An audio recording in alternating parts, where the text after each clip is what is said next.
ロシアの国家予算を支える大黒柱、石油ガスの収入が過去5年で最低を記録しました。戦争に対する莫大なお金をつぎ込み続けるロシアにとって、収入の減少は当然のように大きな打撃となります。皆さんごきげんよう、上川薫です。今回取り上げる話題はウクライナ情勢。最新情報に基づいて関連ニュースを徹底的に解説していきます。今回取り上げる主な話題としては、政治、外交、経済、軍事、おおよそ全ての分野についてまんべんなく解説を行っていこうと思います。最初に紹介するのは前線から届いている映像。ロシア軍によるドローン攻撃も毎日のように行われ、これに対応するためのウクライナ軍ドローンの活動を捉えています。こちらの映像ではドローンを操縦しているのが女性兵士です。これは全ての部隊がそうだという話ではなく、ウクライナ軍全体における女性兵士の割合が多く、その中でも適性のあった人がドローン部隊に配属されています。ドローンと聞けば攻撃用というふうに、ちょっと皆さんに映像紹介も繰り返し行ってきましたが、実際には偵察監視や迎撃用のドローンも存在します。相手が攻撃してくるのであれば、それに対応するためのドローンも必要です。また、上空に長い間滞空し、戦場を監視し続けるドローンといったものも早めに撃ち落としておかなければ、相手方に多くの情報を与えてしまいます。こちらの映像はロシア軍の大型ドローンシャヘドに対する迎撃ドローンの様子、地上から捉えた映像です。ロシア軍のシャヘドに対する迎撃映像としては、こちらはちょっと珍しい部類。真っ黒な機体の上に白い棒が乗せられています。これは迎撃されることを前提にして空対空ミサイルを装備したロシア軍のドローンです。ミサイルは基本的に前方に打ち出すものですから、背後から近寄って相手方ドローンを撃墜します。ただし、すべてのドローンを迎撃することができるわけではありません。戦争研究所は、ロシア軍が放ったドローン、そして撃墜数についての評価を行っています。例えば、直近のロシア軍による攻撃においては、115機のドローン攻撃が行われました。このうち大型の突撃ドローンシャヘドは75機。これに対してウクライナ軍の迎撃率は、全体で言うと 96%。しかし、大型の突撃ドローンシャヘドに関しては 83% でした。このすり抜けた大型ドローンやもしくはロシア軍の大型の長射程のミサイルなどがウクライナの社会インフラである発電所やもしくは住宅地などを襲っているわけです。一方でウクライナに対して提供される兵器としては、こちらはフランスから提供された滑空爆弾による攻撃、前線のロシア軍の司令所に対する空爆を実施しました。残念ながら、ウクライナの長射程兵器はまだまだ数が不十分で、ロシアの戦略資源に対する攻撃も散発的になっています。続いて、前回の動画でお伝えした嘘の勝利報告がなされた東部戦線クピャンスク市街における戦い。戦争研究所は、ロシア軍による攻撃を撃退しただけではなく、ウクライナ軍は徐々にこの地域においてはロシア軍を押し返しており、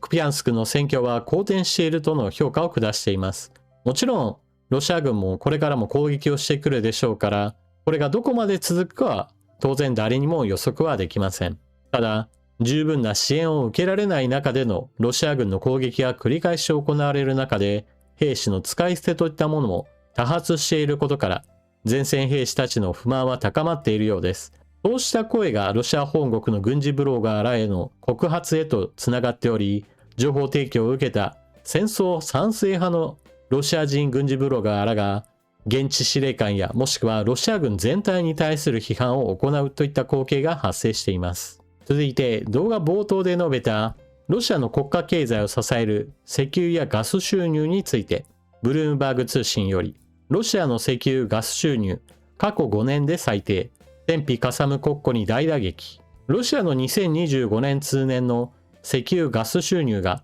過去5年で最低の水準に落ち込んだ。原油安とガス輸出の減少が響いた。ウクライナでの戦争費用を賄う上で、石油ガス業界からの収入は重要な部分を占めている。ロシア財務省が発表したところによると、2025年の石油ガス関連の税収は約17兆2000億円だった。前年比で 24% 減少し、21年以降で最も少なかった。減少率は 24% と非常に大きなものですが、それでも総額として17兆円あります。これをいかにしてさらに継続的に減らしていくかが重要なわけです。世界トップ3に入る石油生産国で、世界最大の天然ガス埋蔵量を誇るロシアは、石油ガス業界からの税収に対する依存度が大きい。だが、世界的な原油安とルーブル高、ロシア産エネルギーに対する制裁などを背景に、重要な財源が大きく縮小し、計画を大幅に上回る軍事支出を続けるロシア政府には財政圧力が強まっている。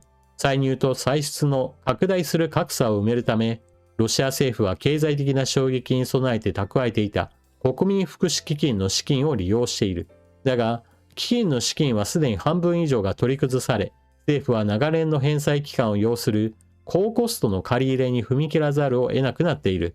石油ガス収入の減少に対しては、昨日のニュースではさらにヨーロッパの態度が厳しくなったと伝えています。ロシアの石油や天然ガスを輸出するのには、制裁を逃れるためのタンカーが暗躍しています。これを影の船団と言います。船籍をごまかしたり、もしくは積み荷そのものをごまかしたりなどして、海を行き交っているロシアの輸送船、非常に疑わしい船についてイタリアが拿捕したというニュースが入っています。また、領海を通行しようとしていた輸送船に対して、ドイツが制裁対象の船であるということを理由として、領海侵入を拒否したというニュースも入っています。これは、これまでの対応ではなかったということもあり、ヨーロッパにおける影の船団に対する取り締まりや制裁の強化といったものへと進んでいることを示しています。ただし、こうした動きに対して、NATO 諸国と隣接しているバルト海においては、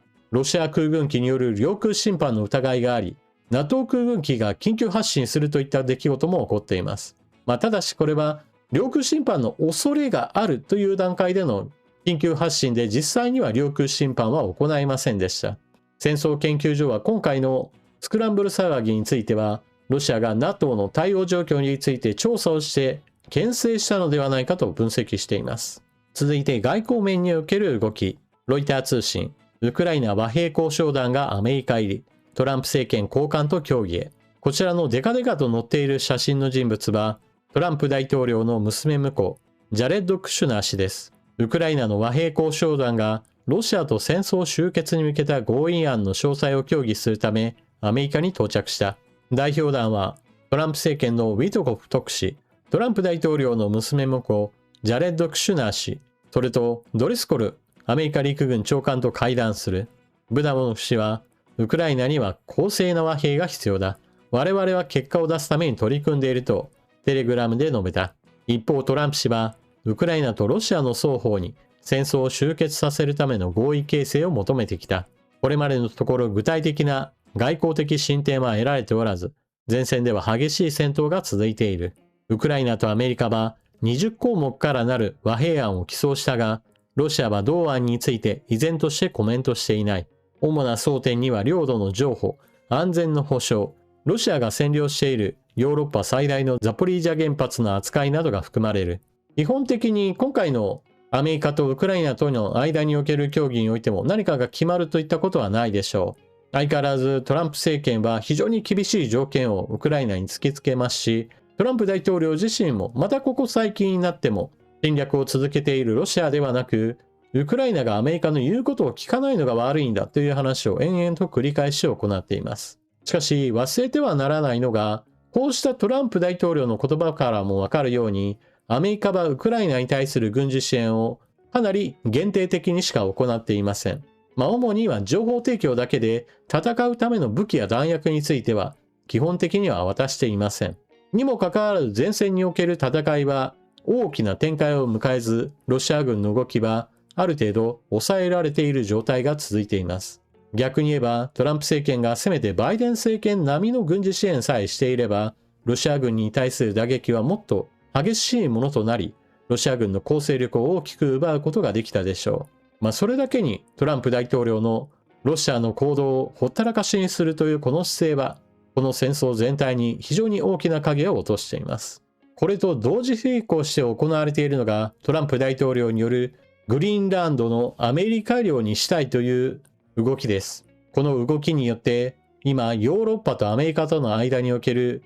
激しい亀裂が走っており、このような欧米の分裂状態といったものは、ウクライナに対する軍事支援を先細りにさせてしまうという非常に悪い効果を生み出します。ウクライナと交換協議を行うウィトコフ氏は、プーチン大統領と有利な条件を作ろうと必死になっており、それだけに今の国際情勢が力ある者による陣取り合戦の様相を呈しているのは非常に危険な兆候を示しています。それはどこの国、どこの地域においても軍事力が使われることに対するハードルがどんどんと下がっていることを意味しているからです。決して日本にとっても無関係の事態ではないということをウクライナ情勢から感じ取ってもらえると嬉しいです。というわけで今回の動画はここまで。最後までご視聴いただきありがとうございました。情報の更新や整理整頓に役立ったなと思われる方はぜひとも高評価のボタンをクリックしていってください。また、私の YouTube チャンネルの活動を応援してくれる方はメンバーシップへの加入もぜひともよろしくお願いします。それでは次の動画でまたお目にかかりましょう。またね。